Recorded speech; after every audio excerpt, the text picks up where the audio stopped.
Madam President, The senator from Maryland. first, let me thank Senator Murkowski for her leadership on behalf of women's issues here in the United States Senate. I join her in calling for the reauthorization of the Violence Against Women Act, and I'm glad that she mentioned that. I join her as her partner in the ratification of the Equal Rights Amendment. We have to pass a resolution here extending the date. Senator Murkowski has been a leader in all these issues. And during Women's History Month, I am using this time to point out the progress we've made. Senator Murkowski, you mentioned that we've made tremendous progress on behalf of gender equality here in the United States. But we still have a path in front of us. And I was pleased to see Senator Murkowski point out the challenges that still exist and the reason why we need to be active in regards to gender equity issues, including the reauthorization of the Violence Against Women Act and the passage of the Equal Rights Amendment. So I thank her for her leadership, and I'm glad to be her partner on many of these issues. So today we can celebrate the progress that has been made and call attention to the obstacles that persist. Throughout our nation's history, generations of women have won hard-fought battles in pushing closer and closer towards securing full citizenship in all that entails. Our nation today is stronger from this progress, reaching new milestones in gender equality. President Biden's announcement earlier this month of his historic selection of Judge Jackson to fill the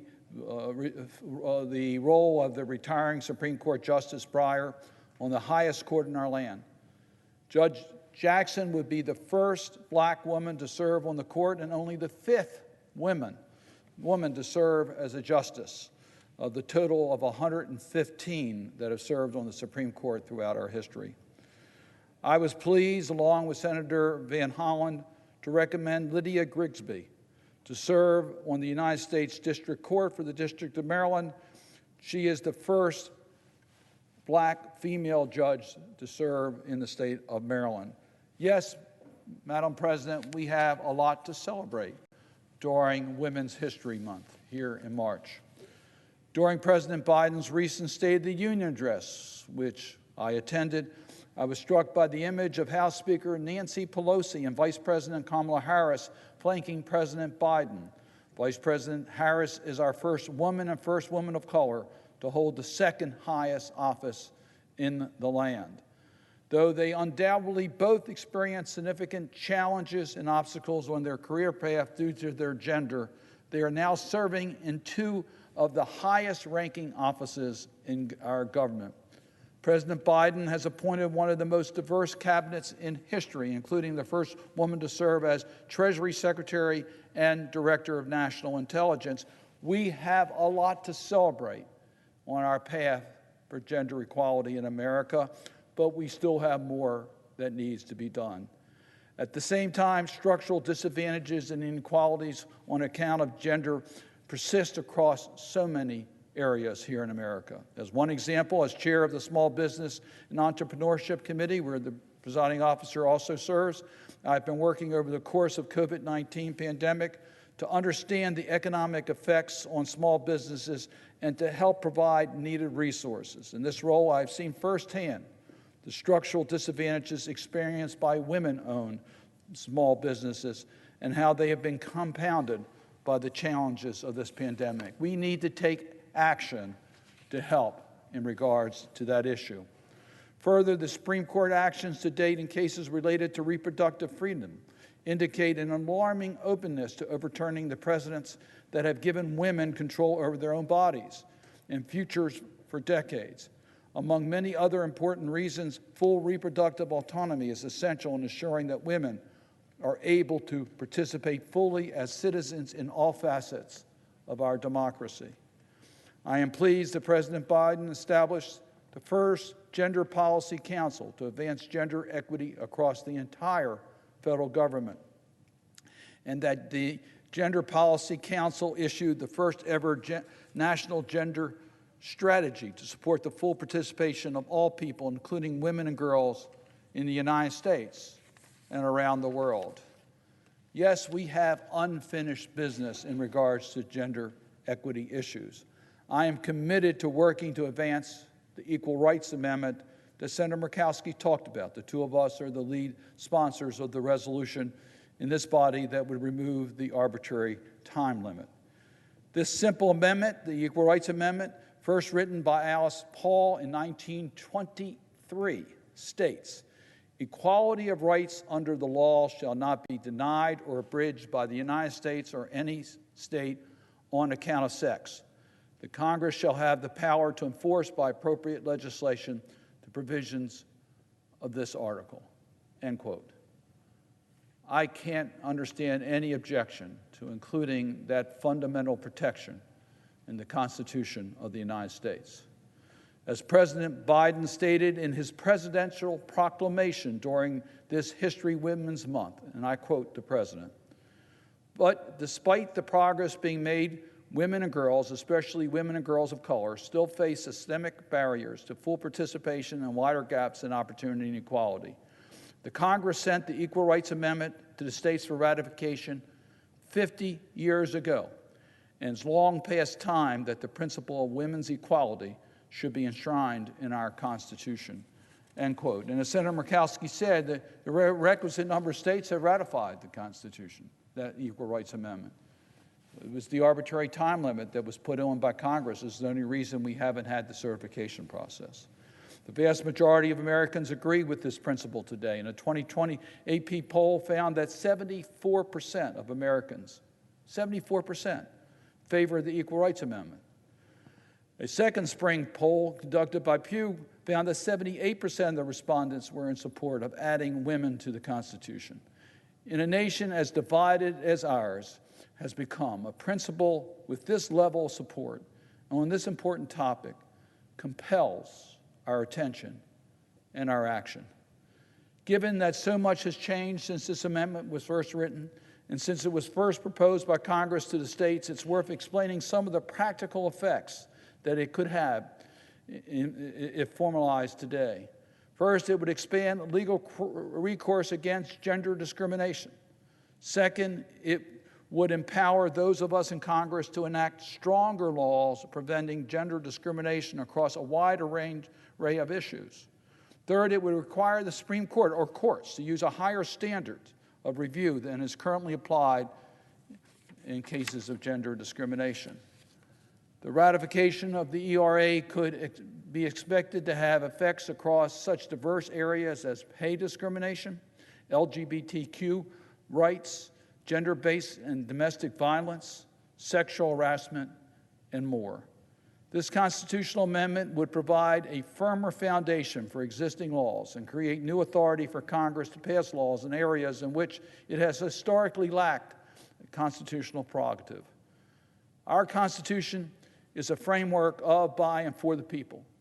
It must be able to evolve to meet the changing views and beliefs of the people.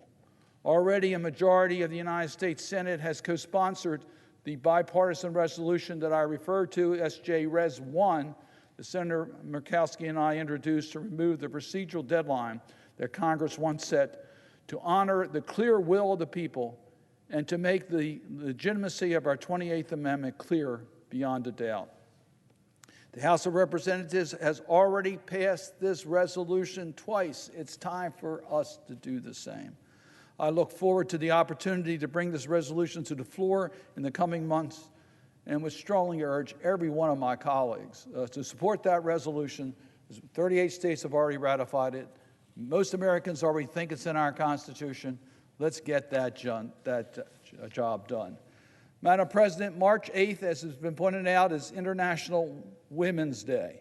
It happens during the month of March, which is Women's History Month here in the United States. So I wish to commemorate the bicentennial birth of one of Maryland's most iconic leaders, a true American hero who has inspired global human rights defenders, and that is Harriet Tubman. Also, we close this year's chapter of Black History Month and ring in Women's History Month. What better way to celebrate these annual observances than honoring the valor, journey, and life of Harriet Tubman and her fight for freedom, which intersects with our modern-day fight for civil rights, climate action, and environmental justice. Harriet Tubman was born Armida Ross in Dorchester County, Maryland, along our eastern shore, around 1822. She was the Moses of her people, personally leading at least 70 enslaved people to freedom, and is a cherished daughter of Maryland. She did this at great personal sacrifice to her own safety and freedom on the eastern shore of Maryland. This year, in 2022, we observed the bicentennial of her start of her life as a key leader in the abolition and women's suffrage movements. She embodied extraordinary courage and took immeasurable risks as a soldier, a spy, a conductor of the Underground Railroad, leading her family and communities to freedom. In an unjust country to her race, she was there working for America's future in helping liberate the enslaved people. In Maryland this year also marks the 5th year anniversary of the Harriet Tubman Underground Railroad Visitor Center, which opened its doors to the public in 2017.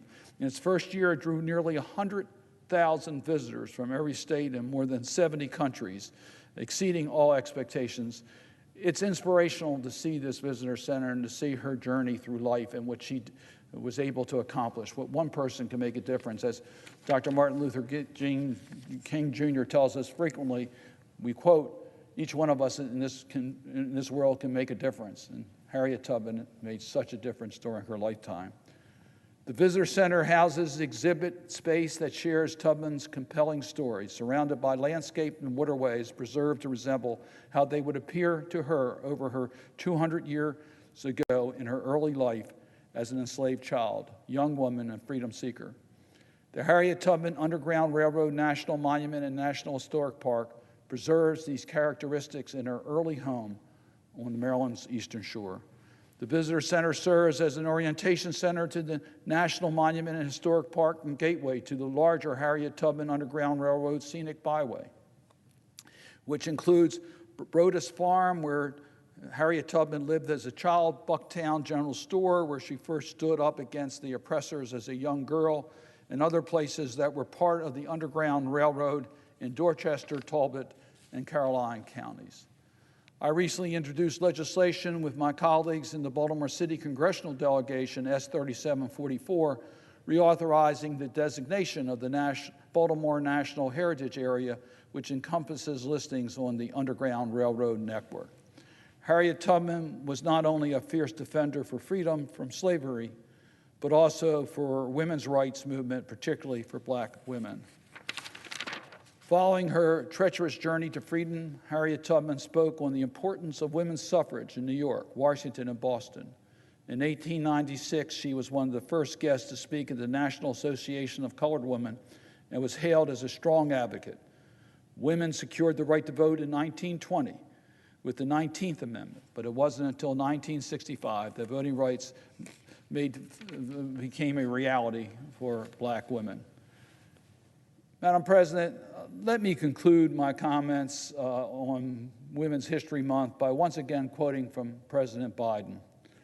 As President Biden said, as he proclaimed Women's History Month this month, he said, and I quote, "As we reflect on the achievements of women and girls across the centuries and pay tribute to the pioneers who paved the way, let us recommit to the fight and help realize the deeply American vision of a more equal society, where every person has a shot at pursuing the American dream. In doing so, we will advance economic growth, our health and safety, and the security of our nation and the world." Madam President, I yield the floor.